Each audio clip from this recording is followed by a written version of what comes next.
Good day, Yums2. So here is our reviewer for your first midterm examination in general mathematics. Let's have the first topic, which is the function. Okay, when we say function, we have this definition of terms to remember. So a relation is a set of ordered pairs. So when we say relation, ayan, we have the set of ordered pairs. For example, letter A, B, and letter C. Next is the domain of a relation. This is the set of the first coordinates. Ayan. So set of first coordinates. So let's say that we have set A. First coordinates daw natin sa set A. Ayan, we have 1, 2, 0, and -2. So ito yung domain ng set A. So sa set B naman, ang domain ng set B, we have 3, 6, 1, and 2. So those are the domain of set B. Set C, o ikaw naman.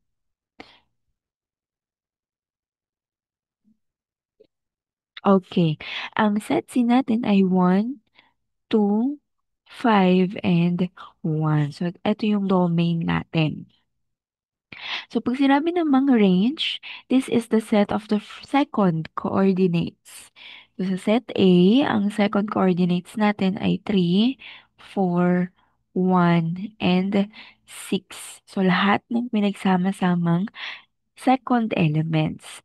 Sa letter B, we have 5, 5, 0, and also 0. And lastly, sa letter C, ikaw naman.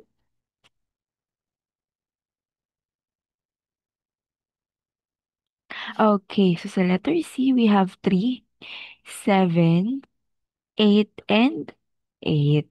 Okay, so those are the domain and range of a given relation.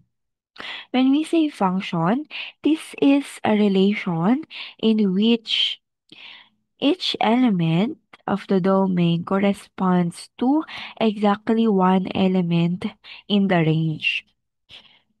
So, pag sinabi nating function, isa lang yung pwede nating i-pair, no, kay domain. Isang range lang dapat ang kapartner ng isang domain. So, hindi pwedeng dalawa ang kapartner ng iisang x value. So, dapat isa lang. Isa lang ang y na ipapartner sa isang x. Okay. So, for example, we have 1, 2, and 3. And we have 2, 4, 6. So, masasabi lang natin siyang function kapag si 1, isa lang ang y na kapartner. So, ganyan lang siya. So, hindi mo na masasabing function yan kapag, for example, si 1, ang kapartner niya sa y ay si 2 at si 4. So, hindi na siya function kasi naulit na po ng dalawang beses si 1. 'Di ba? Kung isusulat natin 'yan as an ordered pair, we have 1, 2, we have 1, 4, and ayan, we have 1 and 4. So, hindi na siya function kapag naulit yung x natin. Okay? Let's try. Anna is solving a math problem about relations and functions. Her teacher gave her three sets of ordered pairs. So which of these sets correctly represent a function? Ayan. Ano kaya?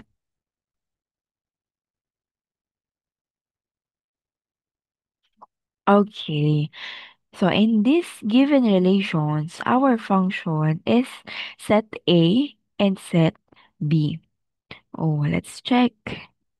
We have in set A, the x values are 1, 2, 0, and negative 2. So, kung mapapansin nyo, wala pong naulit na first element sa set A. In set B, we have 3, 6, 1, and 2. So, wala ding naulit na first element sa ating set B. And lastly, sa letter C, ang x values natin or ang domain natin ay 1, 2, 5, and 1. So, kung mapapansin nyo dito, naulit po si 1 ng dalawang beses. So, hindi siya considered as a function. Okay. Okay, so this is not a function. Next, evaluating function. So given the function f of x equals 2x squared plus 1, determine the value of the function when x is equal to 5. Class, in evaluating function, we only have, okay, or two steps. First step is to substitute the value of x to our x values or to our function. Ayan, papalitan lang natin siya ng given value of x. So, what is the given value of x in this problem? We have 5. And lastly, you have to solve or simplify the given equation. Let's try. So, the given is f of x is equal to 2x squared plus 1. So, substitute. So, mapapalitan yung x ng 5. So, itong x ay magiging 5. Itong x din sa loob ay magiging 5. Perform the given operation. So, we will have 5 squared is equal to 25. And multiply lang natin si 25 kay 2. Then, we'll have 50 plus 1 is equal to 51. So the final answer in this given is 51. Next, given the function f of x equals 4x plus 1, determine the value of the function when x is equal to 2. We have the given function, substitute. So we will have f of 2 is equal to 4 times 2 plus 1. So 4 times 2 is equal to 8 plus 1, then we'll have 9. So the final answer in this given is 9.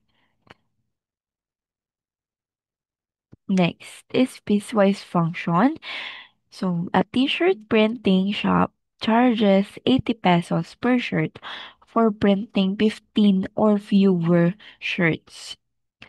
60 pesos naman per shirt if we have 40 or fewer but more than 15 shirts.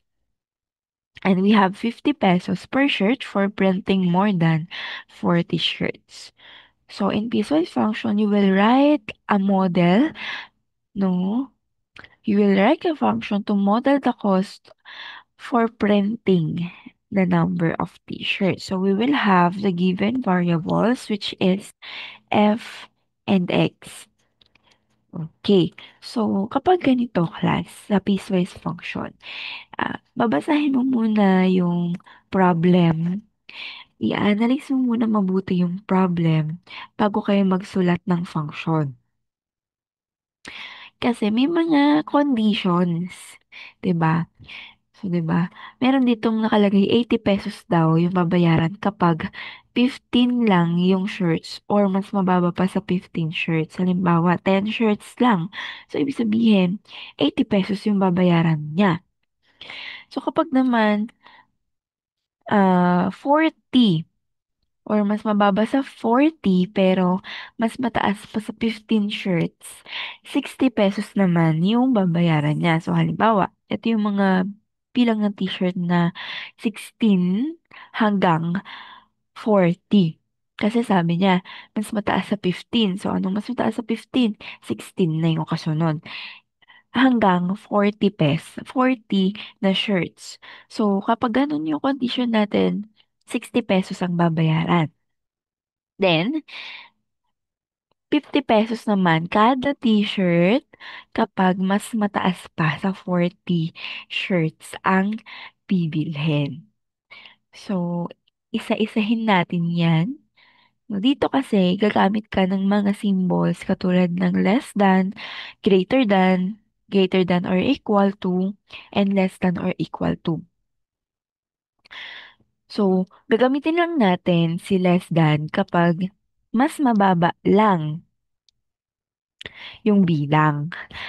Kapag naman greater than, gagamitin natin siya kapag mas mataas yung bilang. So, kapag naman greater than or equal to, so halimbawa, ang number natin ay 40. So, halimbawa, sinabing greater than or equal to 40. So, hindi lang yung mas mataas kay 40, kundi kasama din si 40. Pag sinabi namang less than or equal to 40, hindi lang mas mababa kay 40 yung isasama, kundi pati si 40 kasama din.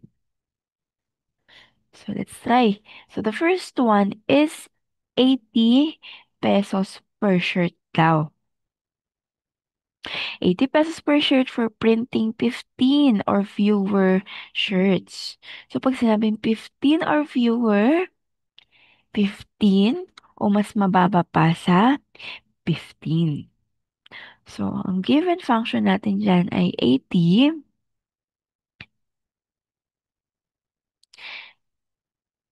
if, okay, so ganito, dadagdagan natin siya ng x kasi nakadepende pa sa number of t-shirts. Okay, so isasama natin siya kay 80. Kumbaga, didikit natin siya kay 80. So, yung x ay didikit natin kay 80. So, magiging 80x. So, 80x, if x is less than or equal to 50, kagaya ng sinabi dito, we have 15 or fewer, kaya less than or equal to ang nakasulat. Okay, so next is we have 60 pesos.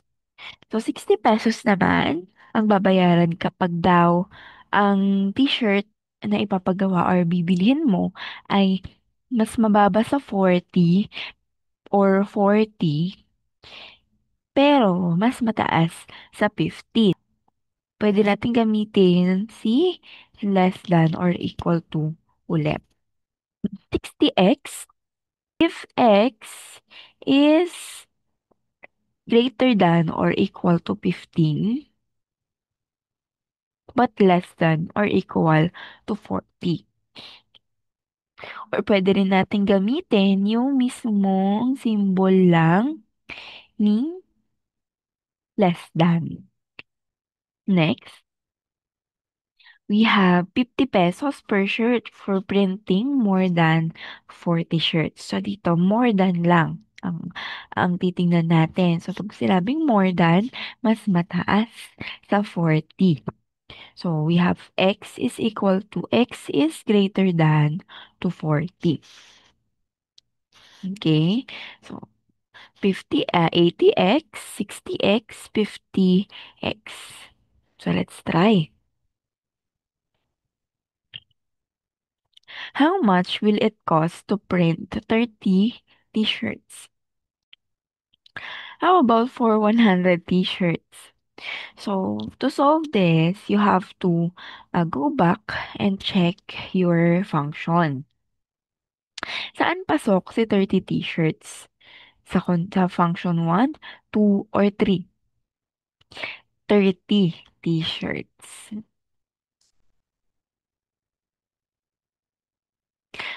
Okay.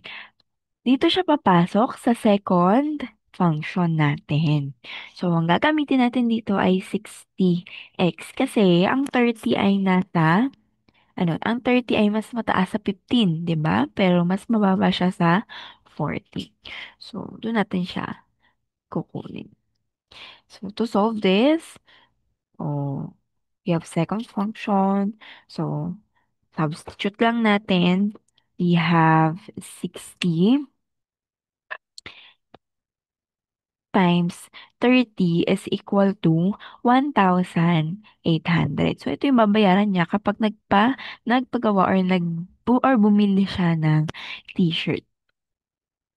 Di ba? Napalitan lang yung X natin ng 30 kasi 30 t-shirts yung ipapagawa natin. Okay, next. So, tapos na tayo sa 30 t-shirts. How about 100 t-shirts? So, for 100 t-shirts, natin siya, anong gagamitin natin? Balik tayo sa ating mga given function. 100 t-shirts. Saan siya kabilang? Sa first, second, or third? Okay. Sa third function. Kasi ang third function natin ay 50 pesos daw ang babayaran kapag ang ipapagawa mong t-shirt ay 100 or more than 40. So, mas mataas yung 100 kay 40. So, substitute natin sa ating function. We have 50 times 100 is equal to 5,000.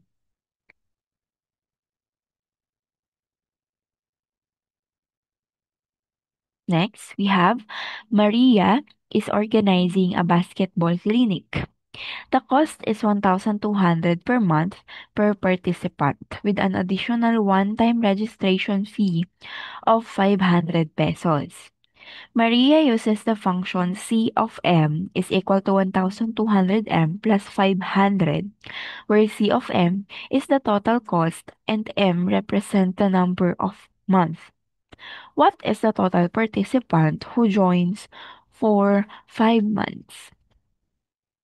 5 months daw.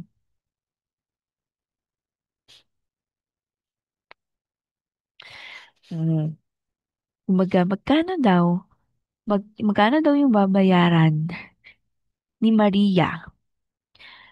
No, magkano yung babayaran ni Maria kapag nag-join siya doon sa basketball clinic ng 5 months? So, gagamitin natin yung function which is yung C of M equals 1,200 plus 500. So, dito, substitute lang natin si 5 kasi yun yung bilang ng months natin, which is yung letter M. And then, multiply lang natin or perform lang natin yung mga operations. So, dito sa una, we have the given function. And next is substitute na natin sa M. So, yung M dito, napalitan na ng 5. So, magiging 1,200 times 5 plus 500. So, 1,200 times 5 is 6,000 plus 500. So, ang total niya for 5 months is 6,500 pesos. Okay. Let's proceed to our next topic, which is the rational function, equations, and inequality. But first, let's talk about the rational expressions. So the first is the example for rational expressions, which are we have a 7 over AB x squared minus x minus 6 over x plus 2 and x squared plus 7x plus 10 over x plus 5. So these are the examples of irrational expressions. So we have the polynomials, we have the constant. Ayan, kung makikita nyo, meron tayong polynomial, meron din tayong monomial. Basta, ang restriction lang natin dito, hindi siya pwedeng maging equal to 0. Yung denominator natin, hindi pwedeng maging 0. Okay. Okay. So dito naman sa pangalawa, the following are not an example of irrational expressions. So we have 5 plus square root of x over x raised to 1/2 plus 2, and x plus 2, and x raised to 3/4 plus 4 over x minus 1. So in here, hindi siya considered as rational expressions kasi meron tayong tinatawag na radical sign. So, hindi pwedeng maging irrational number yung nandito sa ating mga terms. So, kahit saan dyan sa numerator man o sa denominator, hindi tayo pwedeng magkaroon ng radical sign. Take note of that.